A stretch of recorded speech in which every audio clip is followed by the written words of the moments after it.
The Amber Room, the eighth wonder of the world vanished, history's priceless cold case. Welcome to Adventure Hidden. Have you ever heard of a treasure so magnificent, so incredibly valuable, that it was called the eighth wonder of the world? A masterpiece of art that vanished into thin air, leaving behind one of history's greatest cold cases? Before we unveil the captivating story of the Amber Room, make sure you hit that like button if you're ready to dive into a truly mind-blowing historical mystery. And if you're new here, subscribe so you don't miss our upcoming expeditions into the world's most baffling enigmas. Now let's step back in time to an era of unparalleled opulence. Intro. In the opulent halls of European royalty, a legend was born. Not of gold or diamonds, but of a room shimmering with the warmth of 1,000 suns.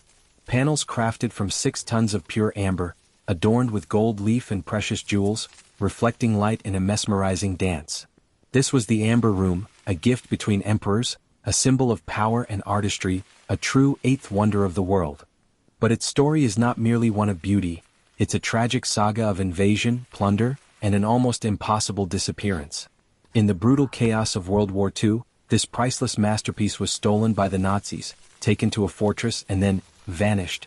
Its fate remains one of the greatest unsolved mysteries of the 20th century, a cold case spanning 8 decades, still captivating, still tantalizing, still waiting for its secret to be unveiled. The mystery of the Amber Room is just beginning to unfold. If you're as captivated as we are by this lost marvel, give that subscribe button a click. We're about to delve into its breathtaking creation and the shocking events that led to its disappearance. Your support helps us bring these incredible historical puzzles to light. Chapter 1. The Tsar's Masterpiece, Birth of a Wonder. The story of the Amber Room begins not in Russia, but in Prussia in the early 18th century. Commissioned by King Frederick I of Prussia in 1701 for his Charlottenburg Palace in Berlin, it was conceived as a chamber entirely paneled with meticulously crafted amber. Amber, fossilized tree resin, was a highly prized material in the Baroque era, often referred to as northern gold for its beauty and rarity. The creation of the Amber Room was an immense undertaking, requiring the work of master craftsmen from Denmark and Germany for over a decade. When completed, the room measured approximately 18 feet by 18 feet and was adorned with intricately carved amber panels, gold leaf and mirrors. Its warm, golden glow captivated all who saw it, reflecting light in a truly spectacular fashion. However, its original home in Berlin was short-lived. In 1716, as a gesture of Prussian-Russian alliance and friendship, Frederick William I of Prussia, son of Frederick I, presented the Amber Room as a diplomatic gift to Peter the Great, Tsar of Russia. It was a diplomatic triumph, a dazzling symbol of goodwill between the two great powers. The room was carefully packed into 18 large crates and shipped to Russia. Initially installed in the Winter Palace in St. Petersburg, it was later decided that the Amber Room deserved an even grander setting. Under Empress Elizabeth, Peter the Great's daughter, the room was relocated to the majestic Catherine Palace in Tsarskoye Selo, near St. Petersburg.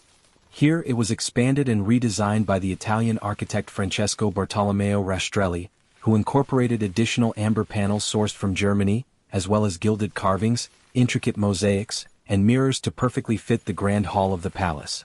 By the time it was fully completed in 1770, during the reign of Catherine the Great, the Amber Room encompassed over 55 square meters of surface area, weighing approximately 6 tons. It was adorned with 450 kilograms of amber and countless semi-precious stones. Its estimated value today would be hundreds of millions of dollars if not more, making it an invaluable piece of cultural heritage and a true artistic marvel.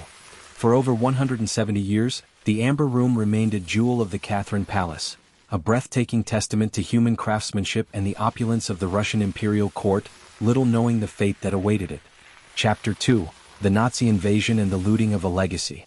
The peace that had cradled the Amber Room for almost 2 centuries was shattered with the onset of World War II. In June 1941, Nazi Germany launched Operation Barbarossa, a massive invasion of the Soviet Union. The speed and brutality of the German advance caught the Soviets largely unprepared, especially in the early stages of the war. As German forces pushed deeper into Soviet territory, they systematically looted museums, palaces, and cultural sites, driven by a perverse ideology that sought to claim Germanic heritage and strip inferior cultures of their treasures. The Catherine Palace, with its priceless Amber Room, became a prime target. In September 1941, German forces occupied Tsarskoye Selo.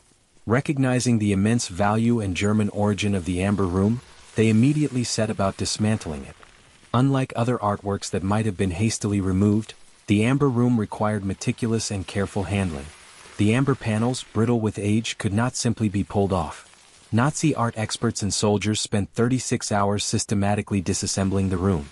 Each panel was carefully catalogued, packed into 27 crates, and then transported on October 14, 1941, to Königsberg Castle in East Prussia, now Kaliningrad, Russia. The removal itself was a stark act of cultural plunder, a deliberate stripping of a nation's heritage. The precision with which it was taken underscores the Nazi regime's ambition not just to conquer territory, but to appropriate history and culture. At Königsberg, the Amber Room was reassembled in a hall within the castle, where it was put on public display, flaunting the spoils of war. For a brief period, it was celebrated by the Germans as a reclaimed, Prussian treasure, showcased to German soldiers and dignitaries. This display, however, would be its last confirmed public appearance before it vanished into the fog of war and became one of history's greatest cold cases. Chapter 3: The Königsberg Fortress and the Vanishing Act. Königsberg Castle, a formidable medieval fortress in East Prussia, became the Amber Room's last confirmed location. Here it was reassembled and for a short time put on display, albeit a display for its new unwilling masters. This was the final period where the Amber Room's existence was indisputably documented. As the tide of World War II turned against Germany, Königsberg became a critical strategic target for the advancing Soviet forces and Allied bombers.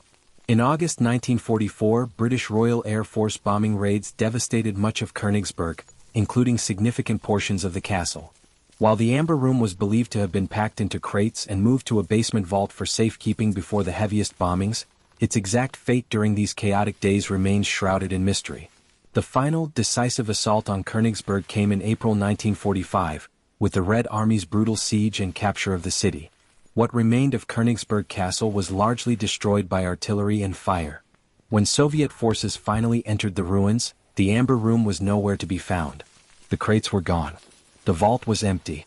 It had simply vanished amidst the inferno of the final days of the war. Was it destroyed in the bombings? Was it secretly moved again? Or was it deliberately hidden by retreating German forces, hoping to retrieve it later?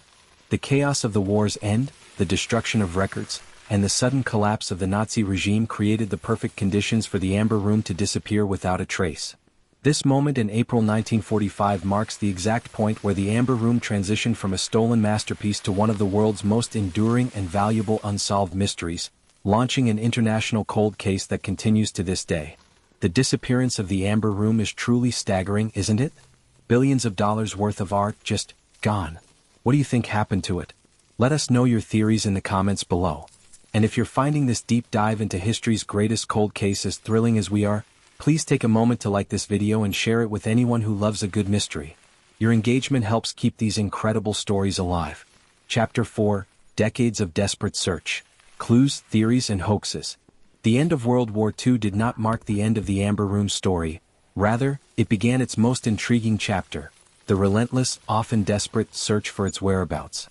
For decades, treasure hunters, historians, journalists, and even intelligence agencies have pursued countless leads, examining every fragment of evidence in the hope of solving history's most precious cold case. The theories surrounding the Amber Room's fate are as numerous and varied as the individuals who have searched for it. Destroyed in the fires. This is perhaps the most pragmatic yet heartbreaking theory. Many believe the Amber Room, being made of amber and wood, simply succumbed to the intense fires that raged through Königsberg Castle during the 1944 bombings and the 1945 siege. The heat could have melted the amber into an unrecognizable mass, or incinerated it entirely. Hidden in Königsberg's tunnels. Königsberg Castle was known for its vast network of underground bunkers and tunnels. A popular theory suggests that the Germans secreted the crates into one of these hidden chambers before the final collapse of the city, intending to retrieve them later. Extensive searches of these underground systems over the years have yielded nothing conclusive, but the lure of a hidden chamber persists. Smuggled out of Germany.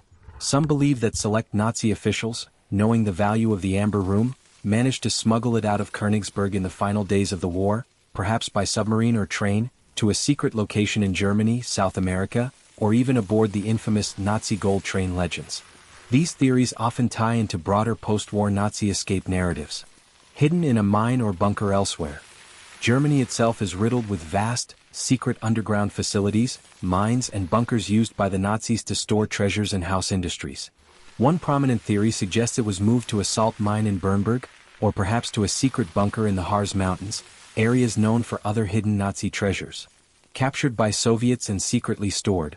A more controversial theory proposes that Soviet troops, upon entering Königsberg, actually found the Amber Room and rather than returning it or announcing its discovery, secretly transported it to a hidden location within the Soviet Union. The rationale would be to keep such a valuable trophy of war hidden. The search has been plagued by false leads, elaborate hoaxes and even tragic deaths. Treasure hunters have spent fortunes, time and even their lives chasing rumors. One of the most famous searchers was George Stein, a German journalist who dedicated decades to the quest, only to be found dead in a Bavarian forest in 1987 under suspicious circumstances, his death fueling conspiracy theories about powerful individuals guarding the Amber Room's secrets. Others have claimed to have found fragments of the room, only for their claims to be debunked. Despite the relentless efforts and the vast resources poured into the search, the Amber Room remains an elusive phantom, its true fate a secret guarded by the passage of time and the lingering shadows of a world at war. Chapter 5: Lingering Hopes and the Ethical Dilemma. Even today the search for the Amber Room continues, albeit with less overt fanfare and more scientific rigor.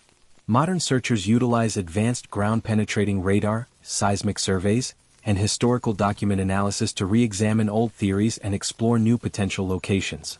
The hope persists that with new technology, a crucial piece of evidence or a forgotten wartime document, the Amber Room might one day be found. However, the passage of time has also introduced new complexities and ethical dilemmas. Deterioration. If the Amber Room was hidden in an uncontrolled environment, a damp tunnel, a collapsing bunker, the amber, being organic, would likely have deteriorated significantly, perhaps crumbling to dust. Even if found, it might be in an unsalvageable condition. Ownership and restitution. If found, the question of ownership would immediately arise. Would it belong to Russia as the original recipient and victim of Nazi plunder? To Germany as its place of origin? Or to the descendants of its original creators? The legal and ethical quagmire would be immense, as seen with other restitution cases for Nazi-looted art. Symbolism. The Amber Room has become more than just a material treasure. It's a powerful symbol of cultural loss, the brutality of war, and the enduring nature of unsolved mysteries. Its physical recovery would bring immense joy to some, but for others, its legend as the lost wonder has become part of its mystique. In a remarkable gesture of historical reconciliation and artistic dedication, Russia embarked on an ambitious project in 1979 to create a full-scale replica of the Amber Room based on historical photographs and original plans. After decades of meticulous work by Russian craftsmen, utilizing traditional methods and millions of dollars, the reconstructed Amber Room was finally unveiled in 2003, housed in its original location within the Catherine Palace. While not the original, this stunning recreation allows visitors to experience the breathtaking beauty of what was lost, serving as a powerful tribute and a tangible reminder of the masterpiece that vanished. The creation of the replica doesn't diminish the intensity of the search for the original. For many, the true Amber Room represents a final, invaluable piece of history waiting to be returned from the shadows of war. Its story reminds us that some of history's greatest secrets may still lie hidden, waiting for the right moment or the right person to finally bring them to light. From the opulence of Prussian palaces to the grandeur of Russian Tsars, and finally into the devastating chaos of World War II, the Amber Room lived a life as rich and complex as the materials from which it was made. Its abrupt disappearance in the ruins of Königsberg transformed it from an artistic masterpiece into an enduring symbol of humanity's destructive capacity and its insatiable desire for lost wonders. For over 80 years, the Amber Room has defied all attempts at discovery, its fate intertwined with countless theories, dashed hopes, and even tragic ends. It remains a ghost of a treasure, an artistic marvel swallowed by history, leaving behind a legacy of tantalizing clues and unanswered questions. Perhaps the Amber Room will one day emerge from the darkness, a testament to human perseverance. Or perhaps it will forever remain a legend, a poignant reminder of what war can steal, and a haunting cold case that continues to echo through the corridors of time. Until then, its story continues to inspire the tireless pursuit of truth and the enduring fascination with the world's most magnificent unsolved mysteries. Thank you for joining us on this deep dive into the elusive fate of the Amber Room. If this story captivated you, Please like this video and share it with fellow history buffs and mystery lovers. And for more thrilling explorations into lost treasures, unexplained phenomena, and hidden historical puzzles, don't forget to subscribe to Adventure Hidden. Until our next adventure, stay curious,